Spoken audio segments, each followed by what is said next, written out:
Howdy folks, Jambareeqi here. Studio Ghibli, and yes, that is how one of the studio's co-founders pronounces Ghibli before anyone starts lynching me, is an anime studio founded by filmmakers Hayao Miyazaki and Isao Takahata and producer Toshio Suzuki. Ghibli's movies blend whimsy with mature intelligence. Their films capture the eccentricities of everyday life, leave behind thought-provoking messages, and are full of fun imagination. They've produced hit after hit after hit, but let's not get ahead of ourselves. It's important to remember that animation studios are run by humans, and humans are not perfect, so there's going to be a few blunders and disappointments in their filmography. So I'm going to be asking myself, what do I think are the top 5 worst and best Studio Ghibli movies? Keep in mind, this is not a definitive list. These choices are not based on universal public opinion, box office success, or what most mainstream critics thought. No, these choices are reflections of my own personal opinions of the Ghibli movies. Before I proceed with both lists, please note that I won't be including films directed by Takahata and Miyazaki before Studio Ghibli was founded. You can call me pedantic, but facts are facts, and this isn't a top 5 best and worst Hayao Miyazaki and Isao Takahata films countdown. Right, with all that being said, let's start the countdown, beginning with my top 5 worst choices. Number 5. My Neighbours the Yamadas. In this slice-of-life comedy, we follow the adventures of a dysfunctional Japanese family called the Yamadas, and that's about it really. To be honest, this was a hard film to put in my worst list, because I do actually like it due to its relatable family situations, funny sense of humour, adorable childlike art style, and relaxing atmosphere. I've watched this movie so many times just because it makes me feel happy. However, when forced to work out which films I honestly find to be Ghibli's worst, I can't help but include this one. Remember, I'm ranking this film against some truly inspired and imaginative movies, so when push comes to shove, I have to admit that it doesn't stand up very well alongside many other Ghibli efforts. My Neighbours the Yamadas has no overall story or any specific goals for our characters to reach. Sure, Ghibli films are renowned for being uneventful, but this film is just a bunch of random and disconnected family-based sketches, most of which don't last very long. Which makes for a very uncinematic movie that has nothing impressive or conclusive to offer. The film doesn't lead anywhere and feels more like a bunch of cartoon shorts stitched together rather than an actual movie. Also, when placed next to other Ghibli films, its animation looks notably crude and below their usual standards. I've noticed that it's the art style that turns some people off from this movie the most, and I can't really argue with those people. My Neighbours the Yamadas is one of my biggest guilty pleasures. I do quite enjoy it, but will admit that it's not as satisfying as many of Studio Ghibli's other movies. It did pain me to include it in this list, but when it comes down to it, I have to be brutally honest when ranking these movies. Number 4. Ocean Waves. This is a teen romance about the love triangle between 2 best friends and a brash-spirited new girl at their school. This is the only TV movie produced by Ghibli to date, and the format really shows. While the film does portray teen life very authentically, it lets its short running time hinder it from being anything more than just a generic high school love story. I spent most of the movie wondering, why should I care about all this petty high school drama between these paper-thin characters? Then the film suddenly skips any potential development and tries to wrap things up with a nostalgic look back, having our characters comment on how immature they were as kids. I didn't feel like the movie earned this final sentimental conclusion, when it felt like barely anything had happened, the romance lacked chemistry, and I hadn't connected with the characters on an emotional level. This movie just flies by, and the Look Where We Are Now ending had no resonance or impact on me because the overall story is so underwhelming and bite-sized. Look, I know the film speaks to some people and I do commend it for its subtle realism. There are scenes in the film that remind me of my own teen years, but it's missing any kind of personality or development. It's just not that interesting to me, and I even forget that it's in the Ghibli canon. It simply didn't click with me, because I found it to be too bland and short. Number 3. The Wind Rises. The Wind Rises follows the life of aeronautical engineer Jiro, who loves designing planes but feels conflicted about them being used in the war. Now, I know this is a critically acclaimed movie that many people liked, but personally, I'm not a fan, and would go as far as calling it Hayao Miyazaki's weakest film. While I do love the enthusiastic passion that Jiro feels for plane design, the movie as a whole is just too boring to me. The slice of life sequences are too dull to capture the charm of mundane activities, the dialogue-driven scenes are way too dry and stuffy, plus the romance Jiro develops with a painter called Nahoko is very rushed, yet it's framed as this sweeping, amazing romance rather than something innocently naive, making it come across as ridiculously melodramatic, like a soap opera love story. Whenever the film hints a potentially exciting new plot to spice the film up, it's abruptly wrapped up or instantly solved, like Miyazaki suddenly lost interest in taking it anywhere. Not to mention, the film can be unintentionally funny. Despite the serious tone, the movie has some silly or creepy looking character designs. Plus, the planes are given human voice sound effects, which comes across as silly more than clever. The Wind Rises is a messy, melodramatic, charmless and boring movie to me. When the film was first released, it was labelled as Miyazaki's last movie, and it made me feel like his career ended with a whimper rather than a bang. However, luckily The Wind Rises is no longer going to be Hayao Miyazaki's swan song.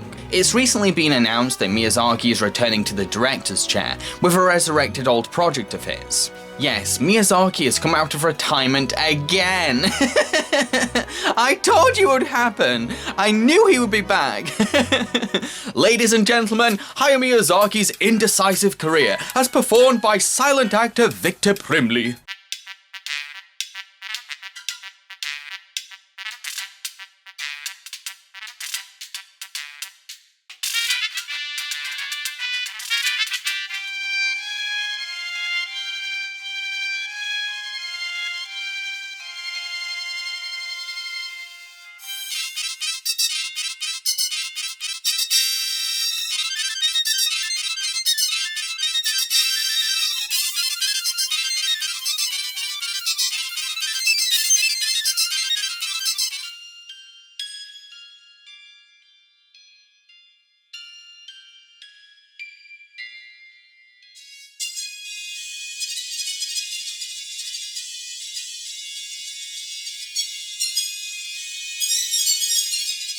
Number 2. Poko. Poko is about a society of talking magical raccoons who can transform, and must use their powers to defend their habitat from being built over by humans. Interestingly, Poko used to be my number 1 favourite movie during my college years, and while I will admit that it can be funny, cute and visually creative at times, I cannot convince myself to call it a good movie. Rewatching this film made me realise that it's pretty badly made in terms of filmmaking and storytelling. It drags its simple story on for a pointlessly long time. Most of the movie is padded out with the raccoon scaring humans again and again and again. It also overcrowds its scenes with too many characters, to the point where we don't know who our main protagonist is supposed to be. Is it him? Is it her? Is it him? I don't know! And the movie has no idea how to control its tone. It really struggles to balance its comedy and drama, often tastelessly interrupting funeral scenes or character deaths with parties or jokes. The changing art styles, while a clever way of indicating the raccoon's shifting emotions, also ends up adding to the movie's tonal confusion. But I think what bothers me the most about it is how patronising it is. The movie treats its audience like idiots, and even though it is fully capable of being visually imaginative, it often relies on lazy storytelling techniques. From oversaturating the film with constant voiceover narration, which often unnecessarily describes things we can already see on screen, to depending too much on television news reports to communicate new information to the audience. And that doesn't exactly make for an engaging cinema. The cherry on top, though, has to be how the film shoves its environmental message down audiences' throats. Now, I come from an environmental family. I was raised by parents who encouraged eco-friendly practices in our household, and I do believe that we are responsible for looking after our Earth. But the fact that the film ends like this... Hello. Many of you have probably heard someone on the news saying how animals are disappearing because of development. I don't think that's quite accurate. It's true that some raccoons can transform and disappear, although... What about things like rabbits and badgers? They can't transform, so where do they go? Is a middle finger to the audience's intelligence. Let your message sink in. Don't patronizingly spell it out to them like they can't understand subtext. It's just a meaning and preachy. I'm kind of surprised that Poko was my #1 favourite movie at college, but then again, Digimon the movie was my favourite movie not long before that. Number 1. Tales from Earthsea. In Tales from Earthsea, a good wizard called Sparrowhawk must protect a prince named Erin and an orphan called Teru from the evil wizard Cobb, who wants to live forever. I can honestly see why this movie is considered by many to be Ghibli's worst. It's a boring, generic swords and sorcery movie that is a tiring slog to sit through. It tries to frame itself as an epic story, yet it isn't interested in fleshing itself out to justify its length. Instead, the movie is mainly made up of bland fantasy archetypes wandering and meandering through pretty landscapes as they mumble exposition. The fact that this is director Goro Miyazaki's first ever movie really shows. Goro tried to ambitiously adapt a series of books into a 2-hour movie, while also clearly trying to retain the aesthetics of his father's work. The finished product lacks the confidence to be its own thing and embrace its imagination. What frustrates me is that the film does sometimes cover a topic that's very personal to me, the fear of death. You see, towards the end of the film, some of the characters express extreme death anxiety. I don't think I was officially diagnosed with phantophobia, but for a long time I used to let my fear of death consume me, to the point where I lost the motivation to do anything constructive. The way characters express their death anxiety really rings true with the feelings I used to have for that period of time in my life. We're all going to die someday, so nothing we do now really matters. Why should we fight to preserve life when we know it's just going to end someday? Unfortunately, death anxiety gets rarely addressed, because the movie is more focused on following the templates of fantasy adventure tropes. It's a shame that the only film that understood my fear of death happened to also be the worst Ghibli film I've ever seen. So those are my choices for the top 5 worst Studio Ghibli movies, but let's not forget that this is an amazing studio that's produced some brilliant masterpieces. So next I'm going to be talking about my top 5 best choices.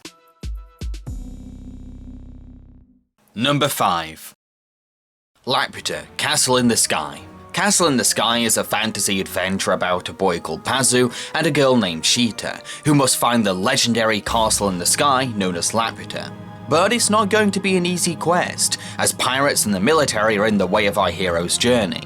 This is a really fun movie, offering audiences plenty of bombastic action, as well as comic relief pirates led by a badass old lady, and magical mystery for our characters to investigate. Miyazaki knows how to craft a highly entertaining family film, never holding back in the imagination department.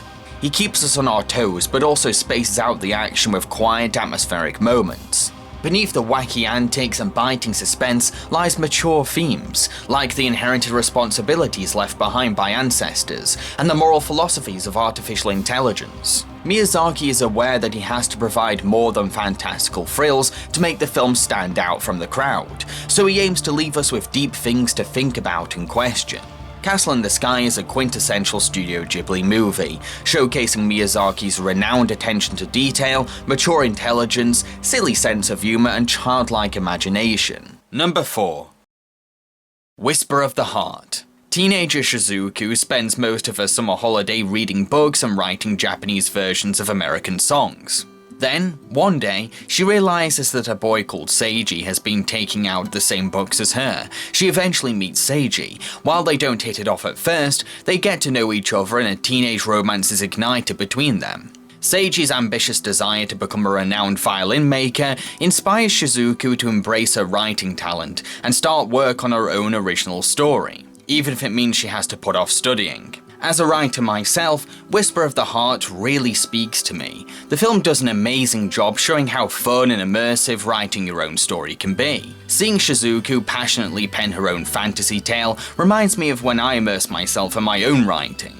Nothing else matters except that story. It's a very personal journey. The fact we get to see Shizuku's story come to life in imagination sequences makes for some really beautiful and fun visuals too, helping justify the use of animation. Like Shizuku, as a teenager I was less interested in schoolwork and more focused on my own creative projects, to the disapproval of my family, so I connected to her character on a special level.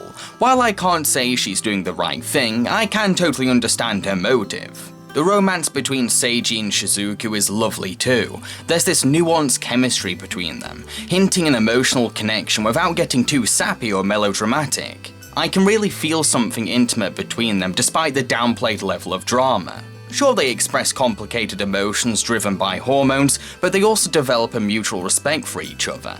This makes the teen romance feel incredibly authentic as well as full of personality. Whisper of the Heart is a relatable coming-of-age story about finding a muse at a young age and embracing your talents. I really love it. Number 3. Princess Mononoke. Set during period Japan, this movie follows Prince Ashitaka, who ends up being cursed by a hateful demon. The curse will eventually kill Ashitaka, so he leaves his tribe and goes on a journey to find a cure. Along the way, he gets caught up in a war between a town led by the elegant Lady Eboshi, who wants to dominate the forest, and San, also known as Princess Mononoke, a wild woman raised by wolves who wants to protect the forest.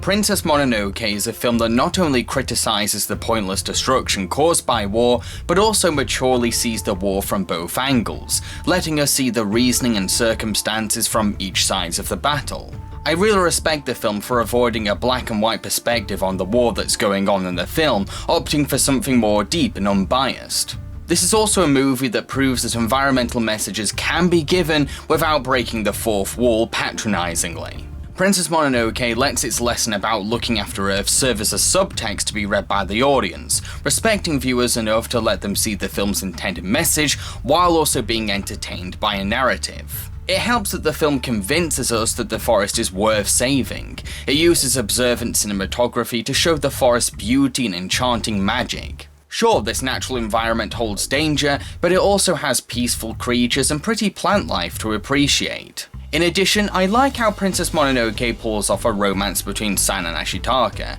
It shows a profound connection between both characters, but also addresses the complex feelings that San experiences as a woman convinced that she's a wolf and falling in love with a human.